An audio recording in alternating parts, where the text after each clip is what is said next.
नमस्कार दर्शकों, किसान एवं पशुपालक भाइयों, स्वागत है आपका हमारी खेती हमारे पशु यूट्यूब चैनल और फेसबुक पेज पर। किसान साथियों, आज हम पशुओं में मुंह खुर की बीमारी से संबंधित थोड़ी सी जानकारी आपसे साझा करना चाहेंगे। बहुत ज़रूरी जानकारी है मेरे पशुपालक भाइयों के लिए। और इसके लक्षण क्या हैं, इसका प्राथमिक उपचार क्या है, तमाम जानकारी इस वीडियो के माध्यम से मैं आपसे साझा करना चाहूँगा। तो सबसे पहले हम बात करते हैं कि इसकी ज़्यादा संभावनाएं कब होती हैं। मुंह खुर की ज़्यादा संभावनाएं कब होती हैं किसान साथियों? जैसे मौसम परिवर्तनशील होता है, अभी थोड़ी सी सर्दियां थी, अब सर्दियों के बाद जब गर्मी का मौसम शुरू होगा तो हमारी जो गाय या भैंस है या हमारे जो पशु हैं उनमें आम तौर पर ये एक मुंह खुर की समस्या आ जाती है। यानी कि जब मौसम गर्मी से सर्दी का होता है या सर्दी से गर्मी का होता है, उस समय यह समस्या सबसे ज़्यादा आती है। सबसे पहली बात, इसके लक्षण क्या हैं?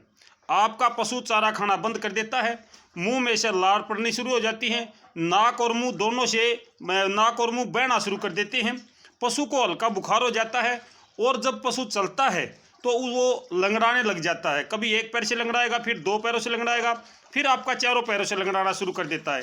धीरे धीरे वो पशु चलने में असमर्थ हो जाता है, चारा खाना बिल्कुल बंद कर देता है, थोड़ा सा उसका तापमान जो है बढ़ जाता है।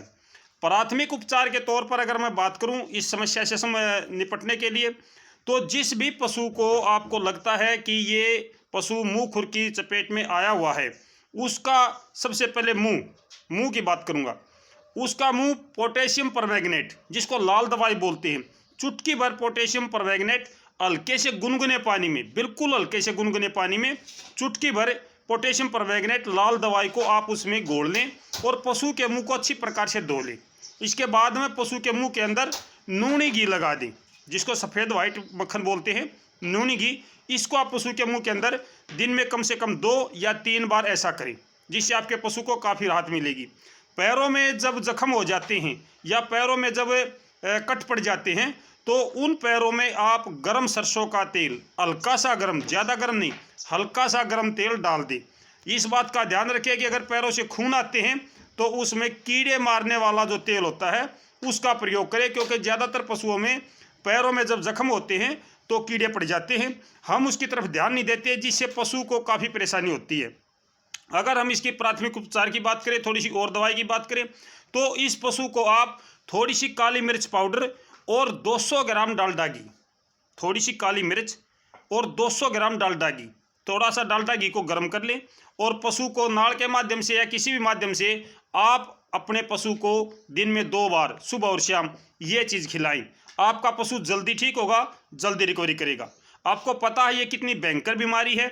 जिन किसान भाइयों ने, पशुपालक भाइयों ने इस बीमारी को देखा है, वो भली भांति जानते हैं इससे पशु की मौत भी होती है। और कई बार ऐसा हादसा होता है कि हमारी छोटी सी लापरवाही की वजह से हमारा जो पशु है वो मर जाता है। जो आपका पशु अभी दूधारू है वो दूध देना बंद कर देता है। अगर आपका पशु प्रेग्नेंट है तो उसकी प्रेगनेंसी पे भी इसका असर पड़ता है, कई बार मिसकैरेज भी हो जाता है। इसके लिए सबसे पहले हम क्या करते हैं, जब भी आपको लगे कि हमारे पशु को ऐसी समस्या है तो उस पशु को तालाब पर ना ले जाए, उस पशु को अन्य पशुओं से अलग बांध दे, अन्य पशुओं से अलग बांध दे, दूर बांध दे। ये संक्रमण की बीमारी है, ये एक पशु से दूसरे पशु में फैलती है। जैसे आपका पशु तालाब पर पानी पीने जाता है तो वहाँ पर तालाब पर कोई दूसरा संक्रमित पशु वहाँ पे पानी पी के गया है और आपके पशु ने वहाँ पानी पीना शुरू कर दिया है, तो जो मुंह खुर के कीटाणु हैं, बैक्टीरिया है, वो आपके पशु के शरीर में प्रवेश कर जाती हैं। फिर वो बीमारी आपके घर आ जाती है। जो उसके आसपास बंधने वाले पशु होते हैं उन पशुओं में भी ये बीमारी फैल जाती है। कुछ एक पशु ऐसे भी हैं जिनमें इस बीमारी से लड़ने की क्षमता, यानी रोगरोधी क्षमता ज़्यादा होती है। जो पशु बचपन में या जब उसका जन्म होता है, जिस पशु को अच्छी खुराक मिलती है और भरपूर अपनी माँ का खीस मिलता है, पहला गाढ़ा दूध मिलता है, आमतौर पर वो पशु इन रोगाणुओं से लड़ने की क्षमता ज़्यादा रखता है। इस प्रकार से इस बीमारी से बचने के लिए अपने पशु को आप अन्य पशुओं से अलग रखें और तालाब पर ये इस बात का ध्यान रखें कि अगर किसी और का पशु भी इस प्रकार की समस्या से ग्रसित आपको नजर आता है तो उस पशुपालक भाई को भी बोल दें कि भाई आप इस पशु को तालाब पर ना लेके आए, क्योंकि इससे बीमारी फैल सकती है।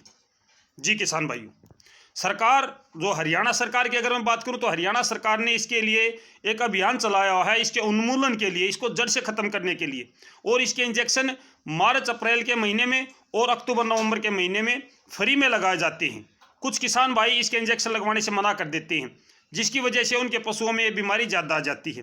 तो जो भी किसान भाई, पशुपालक भाई इस प्रकार के उन्मूलन में सहयोग करना है, आप सहयोग करें। और जिन किसान भाइयों को ऐसा लगता है कि इससे बीमारी फैलती है, बीमारी नहीं फैलती है, इससे बीमारी रुकती है। जी किसान भाइयों, जो पशु दूधारू है हम उसको मना कर देते हैं कि इसको नहीं लगाना है, ये तो दूध दे रही है, ये पशु प्रेग्नेंट है, इसको नहीं लगाना है। अगर एक भी पशु छूट जाता है, एक भी, तो भी हमारा सुरक्षा चक्र टूट जाता है। जो भी पशु आप बाहर से लेके आते हो या दूसरे राज्य से लेकर आते हो, तो एक बार उसको सुनिश्चित कर ले कि इसको इंजेक्शन लगवा रखा है, मुँह खुरका है, नहीं लगवा रखा। अगर नहीं लगवा रखा है तो आप आते हैं उसको इंजेक्शन लगवा लें। अगर आपका पशु पीछे से कहीं दूर से लेके आए हो और वो पशु आपके गांव में आया है, तो उसके अंदर भी संक्रमण की या इस प्रकार के बैक्टीरिया फैलने की समस्या रहती है, वो पीछे से अपने साथ में ये बैक्टीरिया लेके आ जाता है, तो हमारा जो सुरक्षा चक्र है वो टूट जाता है। तो सभी किसान भाई सजग रहे, सचेत रहे और अपने पशु को बचाएं, क्योंकि आज पशु बहुत महंगा हो चुका है, इसका पालन पोषण बहुत महंगा हो चुका है। अगर जानकारी अच्छी लगे तो पेज को फॉलो करें और लाइक जरूर करें। धन्यवाद किसान साथियों, दर्शकों, नमस्कार।